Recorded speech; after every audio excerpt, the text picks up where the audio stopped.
exciting story. I tried to do a bright picture on the cover to make people want to read the story. The story begins with a fairly good first sentence. One day, in 1859, Bob Binder got a letter that said his wife Jane, who was staying in a hotel, was about to be blown up by a bomb. That's actually the best line in the story.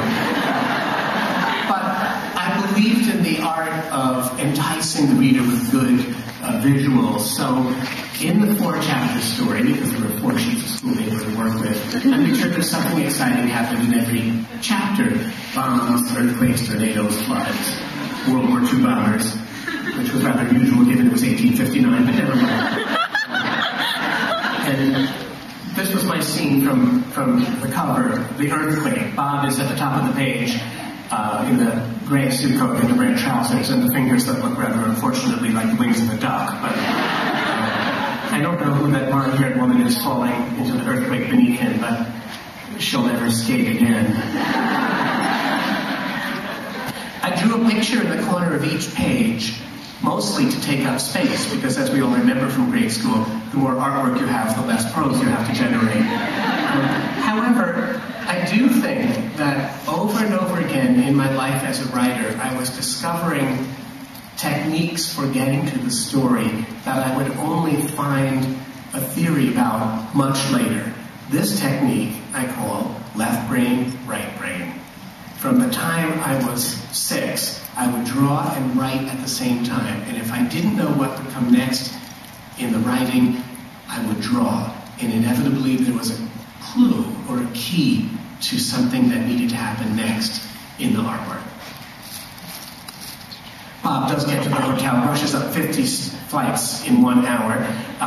He's disappointed to learn there is no elevator in this hotel because they haven't been invented yet. But he's a devoted husband, and he clearly doesn't have any major cardiovascular problems. So there you go. So it has a happy ending.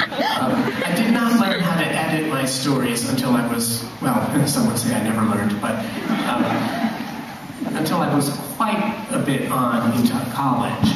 I simply believed in production. And if I looked back at the story and say, well, it's interesting, I forgot to name the villain. I named the problem, the bomb under the bed, but I never discussed the motivation. Who put it there? Why is it there? And why did they want Jane to be blown up? I just got on with the next story. I learned from my mistakes and tried to keep going. I wrote 100 stories roughly between 4th grade and 10th grade. This was my hobby because my family was not prosperous. Now, when I say that, I don't mean we had, like, dirt sandwiches for lunch, but we didn't have things like, you know, computers, because they weren't invented yet, or friends, or personal ballets, you know. I kept hoping to get one for Christmas. So I wrote stories, indeed, and my stories are filled with the kind of adventure you rarely actually find in Albany. Childhood is all about. It's about making the world through imagination bigger than it seems while you're stuck in it. In my early stories, always things happen like adventurous things, ladies falling off boats and almost drowning. I sleep on a little bit of prose that the sailors are willing. Well, that goes without saying, doesn't it? Sailors are always willing. Avalanches would come down and crash up people's houses. I do feel sorry for this lady. She's running from an avalanche into a house that has a roof made out of straw. But, you know, cause and effect was not my strong suit. Avalanches would come down and knock people off cliffs.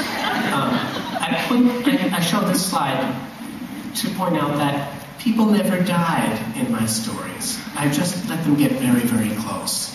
That seemed to be the essence of good storytelling when I was at that age. That's what you do in fanfic. People got notes in the mail that said beware, which is, you know, scary but not very useful. You know, beware of what? A lot of us feel that shifty pioneer in New York politics. Just